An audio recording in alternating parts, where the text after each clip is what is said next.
ذرا ایک لمحے کے لیے رکیے اور نقشے کو ذہن میں رکھیے۔ ایک طرف وہ دنیا ہے جو پاکستان کو صرف قرض، دباؤ اور فیٹف کے خانوں میں دیکھنے کی عادی رہی، اور دوسری طرف ایک خاموش مگر تیزی سے بدلتی ہوئی حقیقت جہاں پاکستان خود اسلحہ بیچ رہا ہے، معاہدے سائن کر رہا ہے اور دفاعی منڈی میں ایک سنجیدہ کھلاڑی کے طور پہ ابھر رہا ہے۔ 2024 اور 2025 کے درمیان جو دفاعی معاہدے سامنے آئے وہ محض اعداد نہیں ہیں، یہ ایک بدلتے ہوئے بیانیے کی دستاویز ہے۔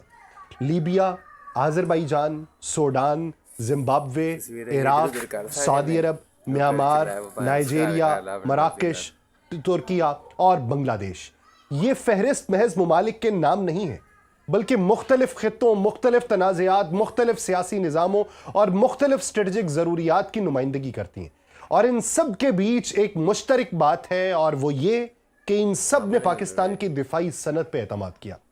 رپورٹڈ ڈیٹا کے مطابق 2024-2025 میں پاکستان کے اسلحہ جاتی معاہدوں کی مجموعی مالیت تقریباً 10 سے 12 ارب ڈالر کے درمیان بنتی ہے، اور یہ بات ماہر معیشت فاروق سلیم صاحب بھی کوٹ کر چکے ہیں۔ اب یہاں رک کے یہ سوال خود سے پوچھنا ضروری ہے کہ کیا یہ اچانک ہوا؟ نہیں، یہ اچانک نہیں ہوا۔ یہ کسی ایک سال کی محنت نہیں، یہ ایک طویل، خاموش اور اکثر نظر انداز کی جانے والی کہانی کا نتیجہ ہے۔ پاکستان کی دفاعی صنعت کی بنیاد جو ہے وہ کب رکھی گئی، کب کیا ہوا، اس پہ پورا حوال ہوگا اسی ویلاگ میں۔ آپ سب پر سلامتی ہو، میں یاسر رشید ہوں اور آپ دیکھ رہے ہیں سنو نیوز۔ ناظرین، پاکستان کے ماہر معیشت جناب فاروق سلیم جو ہیں وہ ایک ٹویٹ کرتے ہیں، اور اس ٹویٹ میں ان ممالک کے نام لکھے جاتے ہیں اور اعداد و شمار بتائے جاتے ہیں کہ کس ملک کے ساتھ کتنے ارب ڈالر کا پاکستان نے معاہدہ کیا، اور اس کی جو وضاحت ہے وہ نہیں آتی، لیکن وہ بات کرتے ہیں کہ رپورٹڈ ڈیٹا کے مطابق اتنے بلین ڈالرز کے معاہدے ہوئے۔ اب پاکستان کی جو دفاعی صنعت ہے یہ 1970 سے لے کے 1980 جو تھا یہ اس کے درمیان میں شروع ہوئی اور اب اپنے پاؤں پہ کھڑے ہو چکی ہے۔ اس وقت یہ مجبوری تھی اور آج یہ مہارت بن چکی ہے، جب پابندیوں، جنگوں اور تنہائی نے ہمیں مجبور کیا کہ ہم خود اپنے پاؤں کے اوپر کھڑے ہوں۔ تو پھر آج جب یہ ہماری مہارت بنی ہے تو heavy industries, Taxila, Pakistan aeronautical complex اور بعد میں نجی دفاعی اداروں کی شمولیت، سب نے مل کے ایک ایسا ماحولیاتی نظام بنایا جو اب برآمدات کے قابل ہو چکا ہے۔ اب اسی منظرنامے میں ان معاہدوں کو ایک ایک کر کے سمجھتے ہیں، کیونکہ ہر معاہدہ ایک الگ کہانی سناتا ہے۔ لیبیا کے ساتھ 4.6 ارب ڈالر کا معاہدہ یہ محض اسلحہ فروخت نہیں ہے۔ لیبیا ایک ایسا ملک ہے جو برسوں کی خانہ جنگی کے بعد اپنے سیکیورٹی ڈھانچے کو از سر نو کھڑا کرنے کی کوشش کر رہا ہے۔ وہاں مغربی سپلائرز پر اعتماد کمزور ہو چکا ہے اور روسی نظام ہر جگہ قابل قبول نہیں، اور پاکستان اس خلا میں ایک متوازن آپشن کے طور پہ سامنے آیا ہے، سستا، قابل اعتماد اور سیاسی شرائط سے نسبتاً آزاد۔ پھر آذربائیجان کے ساتھ 4.5 ارب ڈالر کا معاہدہ اس پورے منظرنامے میں سب سے زیادہ اسٹریٹجک ہے۔ نگورنو کاراباخ جنگ کے بعد آذربائیجان نے اپنی دفاعی نظریے کو مکمل طور پہ تبدیل کیا، ڈرون، آرٹلری، راکٹ سسٹم اور مشترکہ پروڈکشن۔ ترکیہ کے ساتھ اس کی شراکت پہلے ہی مضبوط تھی اور پاکستان اس مثلث کا تیسرا بازو بن کے سامنے آیا۔ یہ صرف تجارت نہیں ہے، یہ ایک عسکری اتحاد کی جھلک ہے۔ پھر سوڈان کے ساتھ 1.5 ارب ڈالر کا معاہدہ، یہ افریقہ میں پاکستان کی واپسی کا اعلان ہے۔ افریقہ وہ بر اعظم ہے جہاں مغرب کی موجودگی سیاسی تنازعات کی وجہ سے متنازع ہو چکی ہے اور چین کا معاشی اثر بڑھتا جا رہا ہے۔ پاکستان وہاں پہ دفاعی شراکت دار کے طور پہ قدم رکھ رہا ہے بغیر کسی نو آبادیاتی ماضی کے بوجھ کے ساتھ۔ زمبابوے، نائجیریا اور مراکش جیسے ممالک کا انتخاب بھی اہم ہے۔ یہ وہ ریاستیں ہیں جو داخلی سلامتی، انسداد دہشت گردی اور بارڈر سیکیورٹی کے مسائل سے دوچار ہیں، اور پاکستان کا تجربہ ان سب میدانوں میں آزمودہ ہے۔ یہی وجہ ہے کہ پاکستانی تربیت، پاکستانی ہتھیار اور پاکستانی حکمت عملی ان کے لیے قابل قبول ہے۔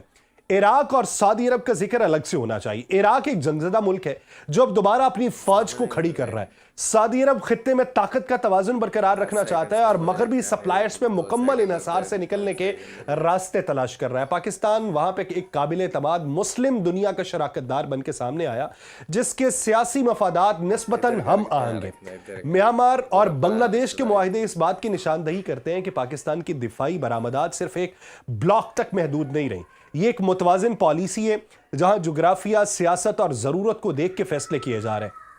ترکی کے ساتھ دفاعی تعاون محض خرید و فروخت نہیں بلکہ مشترکہ ترقی، ٹیکنالوجی شیئرنگ اور مستقبل کے منصوبوں کا حصہ ہے، اور یہ تعلق اس بات کا ثبوت ہے کہ پاکستان اب صرف خریدار یا فروخت کنندہ نہیں بلکہ شریک تخلیق بنتا جا رہا ہے۔ اب اس تمام تصویر کا سب سے اہم پہلو معیشت ہے۔ 10 سے 12 ارب ڈالر کے معاہدے یہ ایک ایسے وقت میں سامنے آئے ہیں جب پاکستان شدید معاشی دباؤ میں ہے۔ یہ معاہدے زر مبادلہ لاتے ہیں، روزگار پیدا کرتے ہیں اور سب سے بڑھ کے ایک بیانیہ توڑتے ہیں کہ پاکستان صرف امداد پر چلنے والا ملک ہے، لیکن اس کے ساتھ خطرات بھی ہیں۔ دفاعی برآمدات ہمیشہ سفارتی توازن مانگتی ہیں۔ ہر معاہدہ کسی نہ کسی طاقت کو ناراض بھی کر سکتا ہے۔ امریکہ، یورپ، بھارت بھی اس پیش رفت کو خاموشی سے نہیں دیکھ رہا۔ سوال یہ نہیں کہ دباؤ آئے گا یا نہیں، سوال یہ کہ پاکستان اس دباؤ کو کس حد تک سنبھال سکتا ہے۔ یہاں ایک اور نقطہ بھی سمجھنا ضروری ہے، پاکستان کی دفاعی برآمدات صرف ہتھیار نہیں بیچ رہی، وہ ایک جنگی تجربہ، ایک نظریہ اور ایک تربیتی ماڈل بھی بیچ رہی ہیں۔ یہی چیز اسے منفرد بناتی ہے۔ اب اس پوری کہانی کو ایک قدم اور آگے بڑھاتے ہیں، کیونکہ اصل سوال اب یہ نہیں رہا کہ پاکستان اسلحہ بیچ کیوں رہا ہے، سوال یہ کہ پاکستان کے لیے یہ ناگزیر کیوں ہو چکا ہے۔ یہ محض ایک معاشی فیصلہ نہیں، یہ ریاستی بقا، اسٹریٹجک خود مختاری اور مستقبل کی طاقت کا سوال ہے۔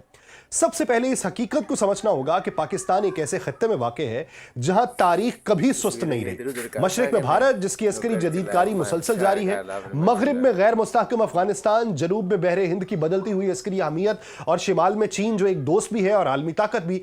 ایسے ماحول میں کوئی بھی ریاست صرف دفاعی ضرورت پوری کرنے والا ملک نہیں رہ سکتی، اسے دفاعی معیشت بننا پڑتا ہے۔ پاکستان نے ماضی میں اس کی قیمت ادا کی ہے۔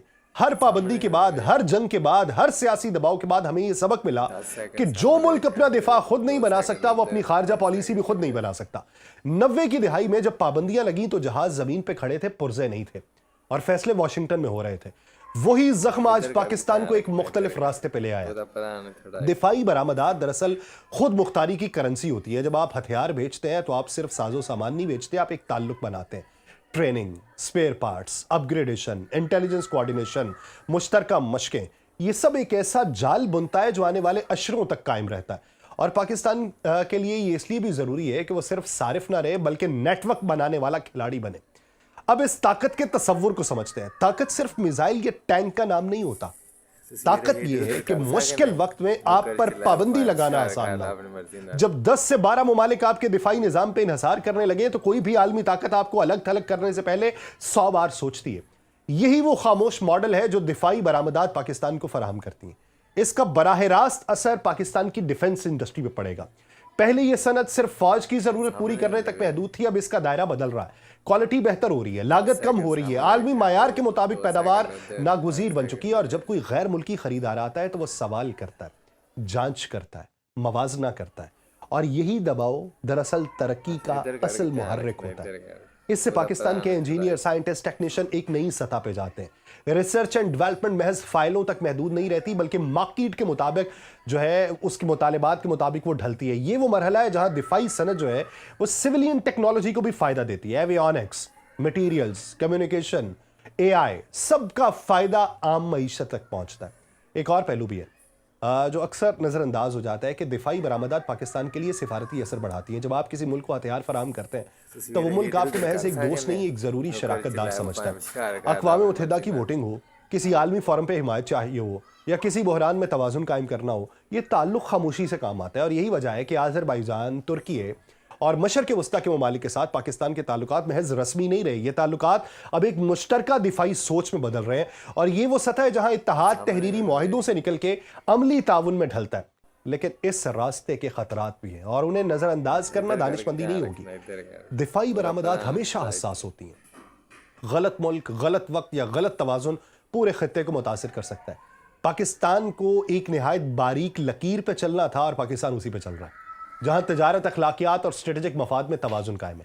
اس سب کے باوجود ایک حقیقت واضح ہے کہ پاکستان کے پاس پیچھے ہٹنے کا آپشن نہیں ہے۔